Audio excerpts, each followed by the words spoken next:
இந்த பேச்சு கிடையாது. அது அவர் திரு சீமானுடைய விமர்சனம் தாண்டி தனி விமர்சனத்துக்குள்ள போயிட்டீங்க. அதனால எனக்கு ஒரு முக்கியமான கேள்வி இருக்கு. சீமான்ட்ட 2 NSAல போய் 1.5 வருஷத்துக்கு மேல ஜெயில இருந்து ஒரு ட்ராக் ரெக்கார்டு இருக்கு. 1.5 வருஷம் உள்ள இருந்தாரா? ஆமா, மொத்த நாட்டில் நீங்க எடுத்தீங்கன்னா நீங்க வரீங்க. அதெல்லாம் கண்டிப்பா 45 நாள் மதுரையில இருந்தாருங்க. நான் போய் பார்த்துட்டு வந்தேன். ட்ராக் ரெக்கார்டு பேசுறாங்க. இல்ல ஃபர்ஸ்ட் டைமா 48 நாள் அவர் அமீர் இருந்தாருங்க. களத்துல அமீரும் போனா. நான் சொல்றது ஒட்டுமொத்தமா அவருடைய சிறை வாழ்க்கையை சொல்ல வரேன். இல்ல சார், அவ்வளவு இல்ல சார். சரி, ஓகே, அத செக் பண்ணிக்கலாம். இல்ல கணக்குல அண்ணா வீக் போல இருக்கு. இல்ல அவ்வளவு கிடையாது. சரி, விட்டுருங்க. என்ன இல்ல ஒரு முடிச்சிரேன் சார். நான் முடிச்சேன். கேள்வி கேள அனுமதிங்க. தேசிய பாதுகாப்பு சட்டம்ங்கிறது உச்சபட்சமான ஒரு அரசியல் ரீதியான சட்டம். அதாவது அபாலிஷ் பண்ணணும்லாம் கேக்குறாங்க. அப்படி ஒரு சட்டத்துல கைதா இருக்கிறாரு. இத்தனை தேர்தல்கள்ல எத்தனையோ கூட்டணி அழைப்பு வந்தும் கூட்டணி வேண்டான்னு சமரசம் இல்லாம களத்தில் நிக்கிறாரு.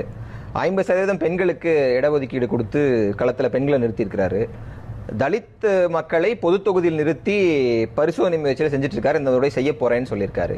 11 வருஷமா நான் களத்தில் நிற்கிறேன், நீங்க 3 மாசம் வந்தனே ஆட்சியை பிடிச்சிருவேன்னு சொல்றீங்க, அது தவறான பார்வை அப்படின்னு சொல்றது கூட சீமானுக்கு உரிமை இல்லையா?